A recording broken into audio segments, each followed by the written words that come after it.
Hey, I'm Benedict Cumberbatch. I'm going undercover on the internet. It's actually me. First up, Twitter. Do you think the Doctor Strange hand movements for spells were choreographed, or was it just Benedict Cumberbatch improvising? No, some thought went into them. I think we're kind of done with the kind of circular movement. We'll see that evolving, I think, in the next instalment. But no, the hand movements in general, the bigger spells, that was really carefully choreographed, and it was Julian, who's this amazing tutter, which is the word for kind of like the breakdancing of hand movement. He's an expert in creating incredible shapes and illusions of seemingly impossible conjunctions of knuckles and fingers and hands and wrists. And then obviously, he'd give me something that was impossible, and then I'd say, look, I'm an actor, and we'd break it down into cumber chunks so that I could actually do it, and it looked reasonably good, and like I had some possession of what I was supposed to be doing. Next question.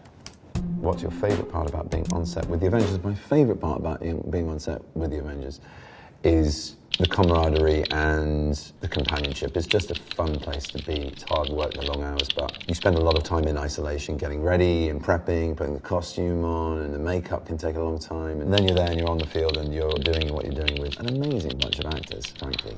So it's kind of inspiring to look around, and then once you've got over being starstruck, it's just a really fun day at the office, as you can imagine. Long, but fun. Ryan Fuller wants to know, haha, have you ever seen Benedict Cumberbatch try to say penguin? There you see. You just did. Bernadine Bauman-Murray, that's a name, says Benedict Cumberbatch. The current war, as opposed to the current war. It looks interesting, but why are so many US citizens being portrayed by Brits? Maybe that's just perception. Benedict Cumberbatch plays Thomas Edison. I don't know. I think we get to share quite a lot of traffic in that department, my friend. Bernadine, Meryl Streep gets to play Margaret Thatcher. I don't know, listen, acting's a job, and you get to be a lot of things other than yourself, and not blowing my own trumpet, but you just have to be good at it. And if you are good at it and you get trusted to do something, like playing an American icon like Edison, you work very hard to honour the trust and faith that people have in you. So I don't know if it is just Brits. I think Australians as well. There are lots of other than American actors playing American roles. But I do think the traffic goes both ways, and that's a very healthy state of affairs culturally. We can't and shouldn't all be typecast or stick to our own nationalities even. Do you think Robert Downey Jr. and Benedict Cumberbatch ever share Sherlock Holmes stories or fight over who the best Sherlock? We certainly don't fight over who the best Sherlock is. We're really lucky. We've worked in these two franchises playing iconic characters. And, Johnny Lee Miller's also a friend, and it's interesting. I've yet to have a real discussion with Robert about that.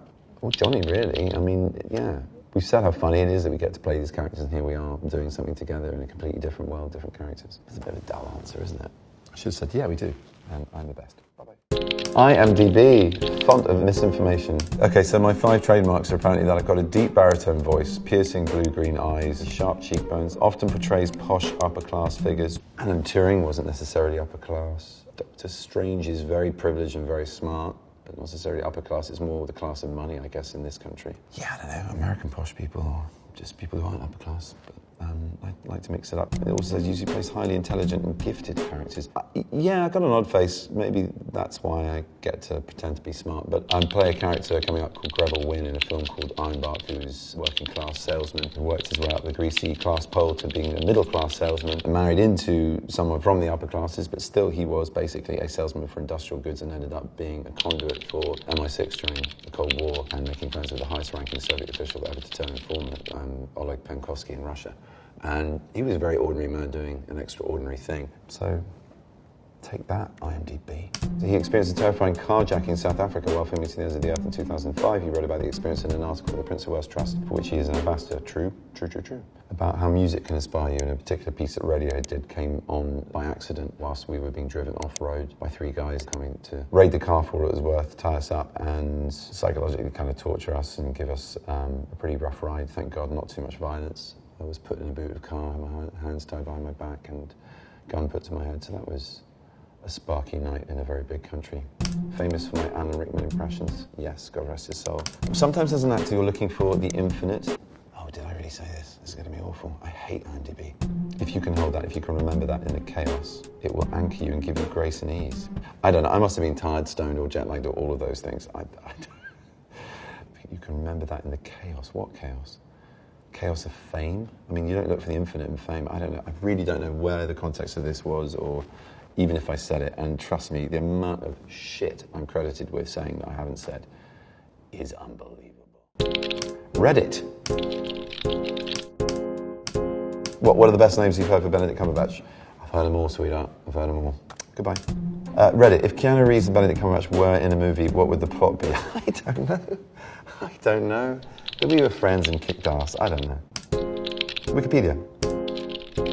He subscribes to Buddhist philosophy and has expressed affinity for meditation and mindfulness. Yes, absolutely. Yeah. Cumberbatch did not achieve international recognition until the first series of Sherlock in 2010, since been called The Thinking Woman's Crumpet.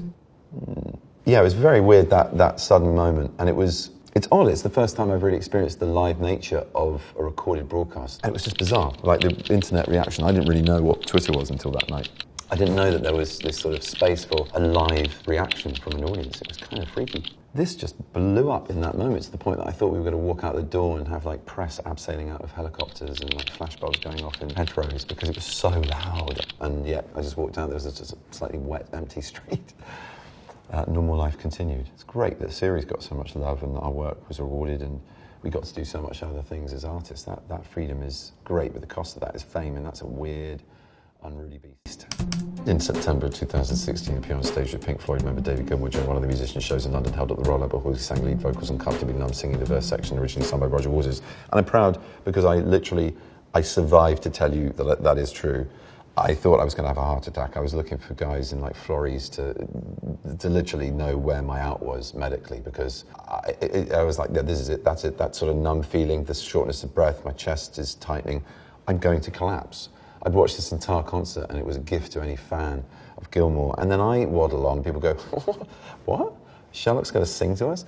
You know, it was very, very weird, but then I got into it and it was amazing. But I literally thought I was going to die before I went on, so sorry, I wanted to take that one. What is Quora? Is it like a public forum where people answer the got you? I think I do know this. Is Benedict Cumberbatch the best Sherlock Holmes of all time? That's nice. Which Benedict Cumberbatch character role do you like the best? I don't do favourites, sorry. You all have to decide these things. Or Cura should. Why doesn't Benedict Cumberbatch have any social media accounts? Because I'd be terrible. It would take me too much time and I'd overdo it. How many times did Benedict Cumberbatch read Sherlock Holmes novels to get into character? Pretty much every time we did a series, anything that it touched on, I'd go back to the canon and just kind of rootle around in it, and that's the best research you could possibly do for an iconic role like that. It's all there. It's all there. Watson recorded it all. Thank Internet for questions. Goodbye. It's not really me, it's a hologram. Bye-bye. Can't get up the chair.